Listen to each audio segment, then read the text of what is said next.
Chapter 1. The Shift I Didn't See Coming. When I met her, she was fire and ambition wrapped in a beautiful smile. 30 years old, a payroll specialist, already talking about starting her own firm with her sister. I was hooked. She wasn't just stunning, she was driven. She didn't need anyone to take care of her. And I respected the hell out of that. We clicked fast. We laughed easily. We dreamed big. I saw us as two professionals building a future brick by brick, side by side. But everything started to shift the day I showed her my savings. It wasn't even meant to be a flex. We were talking about long-term goals, marriage, kids, retirement. I thought transparency was the mature thing to do. She didn't say much at first. But after that night, her jokes started changing.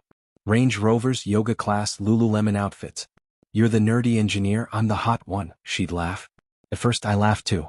But deep down it didn't feel right. Because the woman I fell in love with didn't talk like that. And the worst part? I started to wonder if she even saw me the same anymore, or if I had just become a golden ticket in her eyes. That quiet doubt was the beginning of everything falling apart. Chapter 2. Equals, or a pedestal. It was a quiet Sunday when the conversation finally hit a nerve. She brought it up again, how lucky I was. How back in school she was the popular one and I was just another nerd blending into the background.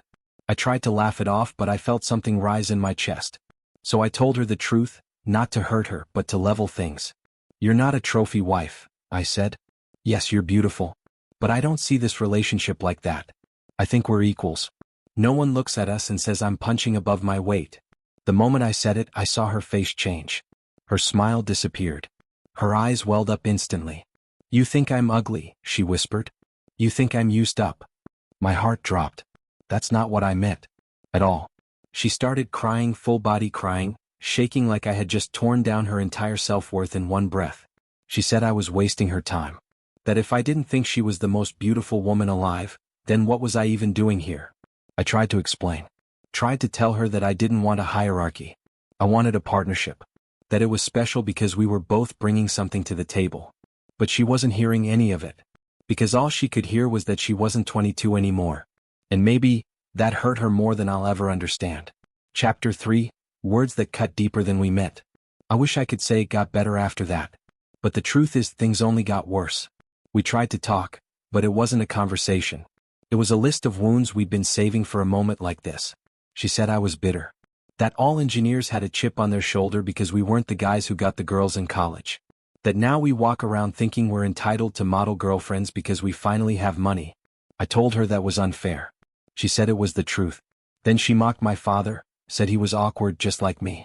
Like this awkwardness was some family curse I couldn't outgrow. I was already unraveling. And in that moment I snapped. I said, you know what? You're right. I couldn't get the hot girls in college. And I guess even now I still can't. So yeah, I have to go secondhand. With a few wrinkles.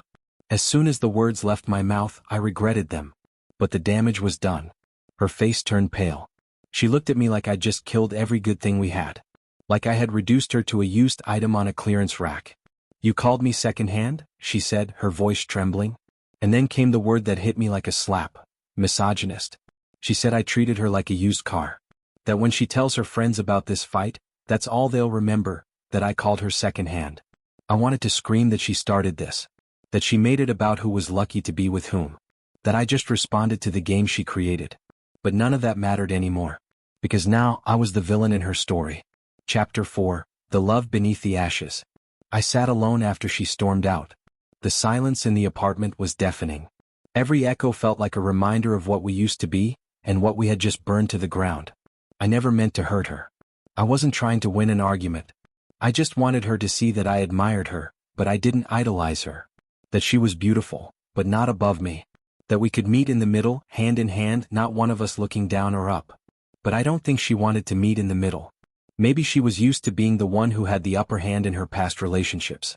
Maybe she needed to feel desired, adored, worshipped. And maybe I shattered that illusion with one sentence. Now, I don't even know if I'm still in a relationship, or if I'm just holding on to the memory of who we used to be.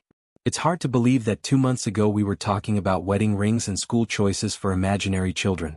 That we were laughing in bed, making pancakes on weekends, planning vacations. Now we're weaponizing insecurities like grenades. We're looking at each other like strangers holding knives made of old compliments and misunderstood truths. I still love her. But I don't know if love is enough when the respect is fractured. I don't want a pedestal. And I refuse to kneel. The door hasn't opened again since she left. And I haven't texted. Not because I'm angry, but because I honestly don't know if she wants to come back. And worse, I'm starting to wonder if I want her to.